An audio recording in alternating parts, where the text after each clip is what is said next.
Garry Sturgis. Thank you very much for joining us at Muzicheadz.com. We have been reading up on your very, very exciting career that you've had thus far, in particular being an actor and doing some voiceover work. And I did read a little bit about how you got involved and how that sort of started for you, and that was at school. So tell us a bit about that. Oh, well, the acting career started in high school. I was at John McDonough Senior High, which, by the way, I just heard Oprah Winfrey's doing a show about John McDonough Senior High and some of the problems that they have at the school. It's a pretty rough school, and now it's being featured even on her show years later. But I went to this school, and my English teacher was an actress, Trisha Hill. She invited me out to a table read for A Raisin in the Sun at a local theater, all because of an essay that I wrote. They were asking our senior year what we were going to do when we graduated from school, and I talked about how I was going to go to Hollywood and pursue acting. And up until that point, she had absolutely no idea that was an interest of mine. She just knew me as the drum major of the band, so I was always involved in music. So when she found it out, she took me to the table read, and I wound up sitting in and reading in for the part of Asa guy. The guy didn't show up, and I read in, and I wound up getting the part, and I started working for that theater company for the next 5 or 6 years of my career. At every play that they did, they put me in one of their shows, and I actually learned at that theater company, all because of an essay. Now, you were also part of a talent agency as well, like managing some of the talent. How was that, being involved in that side as well? Well, in my case, the only talent that I managed is when I had a record label for a minute. We had Predator Records, was an independent record label that I owned. And the only talent that I really managed was the musical talent. I never really managed theatrical talent. But the music talent that I had quite a few interesting kids on my roster at the time. And we put out some stuff. I got a couple of albums out there right now under the rap name Illuminati, which is why people never knew it was me, because I used a rap alias, and that name was Illuminati. And the 2 albums on iTunes right now, one is called Mass Appeal, and the other one is called Fahrenheit, both under the rap name Illuminati. And a lot of people didn't even know that I'd done these albums. They all came because of a movie opportunity as well. I'm a writer, and I wrote a movie about a rap group, and I knew I wanted to play the part. So I literally built a whole studio and started working on, rap music so that I can look authentic when I do this for film. And then I started taking a liking to it and from 2 albums. Funny how things happen. Yeah, and it's interesting how your career has diversed and you're doing lots of different things within the industry. So how did you get into the directing side of it? Directing was interesting. I remember one of the agents that I got with years ago, they saw me act and they said, "Have you ever had an interest in directing?" I said, "I have absolutely no interest in that at all." And then one day, a guy I had been doing independent films with for a while, this guy, Rick Jenkins, he's a producer. I had a couple of his movies. And a situation came up where a mutual friend was going to star in one of his movies, and he needed a director. At the time, I felt like, well, let me give directing a shot. I can maybe help my friend out here and direct him in his first film, and I could take a stab at it. And when I did it, I fell in love with it. It was like having total control of how a story is told is powerful. I mean, just being an actor, you only deal with 5 or 10 minutes of the story, or 20 minutes of the story, or a half hour of the story, just your particular part of the story. But when you're directing, you're responsible for every scene, every line, every location, everything. And I've never been that involved in the filmmaking process before, and I got to tell you, I like it. I've got a very good eye for shots, and I'm very good with actors, being that I'm an actor myself. So I think you're going to see a lot more directing projects from me. I got a short that's coming out, by the way. Let me plug that right quick. I just finished a short. It's called The Devil's My Witness, and I'm starring in it, and I directed it. It's part 3 of 5 shorts that are all being put out of order, but then they'll be put together by the end of the year, and they'll make one feature film. So it's a horror film that I'm working on right now, and I'm directing 2 of the episodes, starring in 3 of the episodes, and writing 4 of them. So it's a pretty involving project. We have like 3 directors involved, another writer involved. But it's horror, and I want to show people a different side of me, so I'm actually directing some horror now. Ooh, very exciting. Now, for people that want to get into this area of the entertainment industry, what's some advice you can pass on to them? Well, I would say this. I always tell people, in this business, the one thing that you won't get is people being honest with you. It's entertainment, so everybody's job is to sugarcoat things and to tell you what you want to hear. I'm a Southern guy. I've never really fell prey to how entertainment works. I'm about telling people what they need to know and not what they need to hear, because what you need to hear is not going to get you to where you want to go. The reality of this business is it's a hard business. I think that when you turn on the television or you turn on your radio or you look at a movie, you see these people do these wonderful things and they're all famous and everybody's, got all this adulation, and everybody thinks it's easy because it appears easy. But two things about the job that are not easy. A, getting the job is not easy. And B, maintaining a career consistently in this business is not easy. So I would say to anybody, be sure that this is what you want to do, because you're going to spend a lot of your time hearing the word no. And if you're somebody that cannot stand rejection, then this is probably not the business for you. It's not as easy as it appears. We make it look easy, just like guys who do motocross and auto racing. They lap those tracks at 150 miles an hour and they make it look easy. But the average person cannot get in a car and do that. So, I would just say to people, pace yourself. I always tell folks, you equated this like a race. Acting and the entertainment business is more like a marathon. You want to pace yourself. It's not a 40-yard dash. You're not going to just come to Hollywood and tomorrow you're a star. Everybody who you see that's famous, that they say is an overnight success, that overnight could have been 20 to 30 years. Now, voiceover work. I've been told by someone who used to book some A-list clients for voiceover work over in the States that some people use Vaseline in their nose. I've never heard of that. I guess I came into the voiceover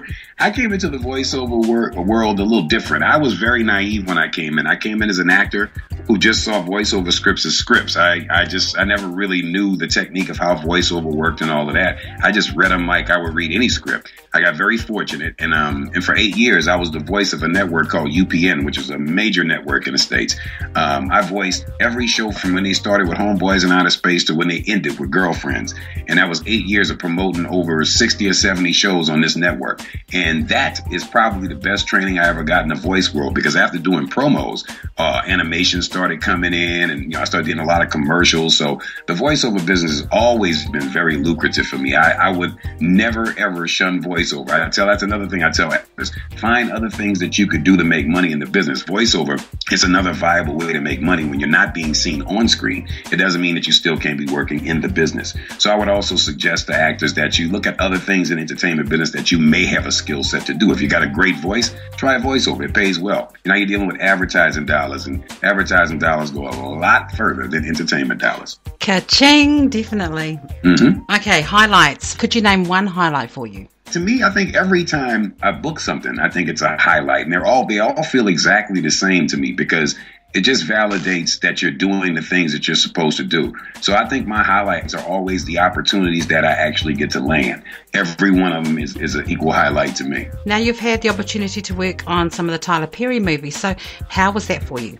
Oh, it was cool. Like I always tell people, you guys know Tyler Perry, that's Tyler Perry's a star. Well, I knew Tyler Perry before he was Tyler Perry. So for me, it's a little bit different. It's not like I'm some guy there's this big time producer named Tyler Perry, and I got a chance to work for him. He was my friend, and there's a guy that I knew through poverty. So for me, it was bittersweet in the sense that I get to actually work with a person that I grew up with, somebody that I knew from home. So it was nice to see the success of, and to be a part of the success of something, because I was a part of his very first film, and to be a part of something that, I remember when we sat down for his birthday, I took him to dinner right after we shot the first movie, Diary of a Mad Black Woman.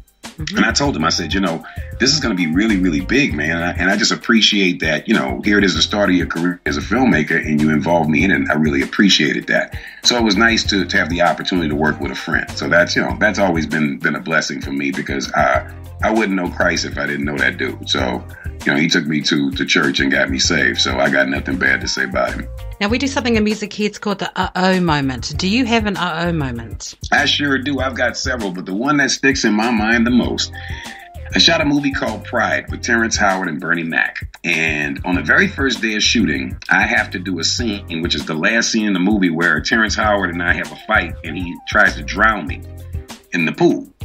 Well, first of all, I'm from New Orleans. That's the place we shot it. And I can't swim. So I kind of told them that before they brought me up in there. And I swear to you, the first time I hit the water, I started drowning. And Terrence had to pull me under 3 times. And each time I went under, I could see stars and all those things flashing, my life flashing before my eyes. All those things they say happen when you're slowly dying. I experienced those. Then they pulled me out the water, pump all this chlorine out of my stomach. They asked me if I'm all right. I can't even talk. They pumped this chlorine out my stomach. And then Bernie Mac says to me, man, don't let these people in this movie get you killed. If you got a problem, they say pat the top of your head. If you have a problem, you pat the top of your head. I said, Bernie, I did. But the guy that was looking for the signal was under the water. They didn't tell me to pat the top of my head under the water. They told me to pat the top of my head. So my uh-oh moment was almost drowning doing what I love doing in my hometown. How about that? That's definitely a uh-oh. That's a goodie. Now, do you have a shush out? Yes, I like to shush out poverty. I think that, we should live in a world where everybody has. There shouldn't be a situation where there's a have and have not system and there's people walking around with nothing to eat. That is ridiculous in any country, in any society, in any city. I like to shush out poverty. Double shush out. I'm going to give the shush. Okay. Finally, just some things that you've got working on in the future, if you can just let us know. Yes, right now I'm doing something different. I've found that there's a need in this industry. Out here in LA, there's a lot of film acting there's a lot of acting classes, and most of them are stage acting classes, teach you upstage, downstage, how to project to the people in the cheap seats. But nobody comes to Hollywood to be on stage. You go to New York for that. People come to Hollywood to be in movies. So I developed what I call the Movie Star Film and TV Workshop. Our first workshop is going down next weekend, actually next Saturday and Sunday, January 26th and 27th here in Los Angeles.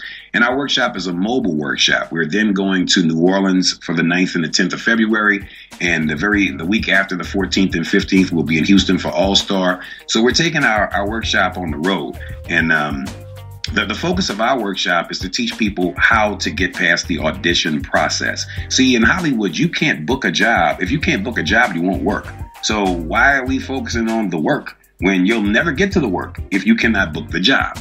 So our workshop focuses primarily on the audition process and what actors can do to better their chances of booking jobs.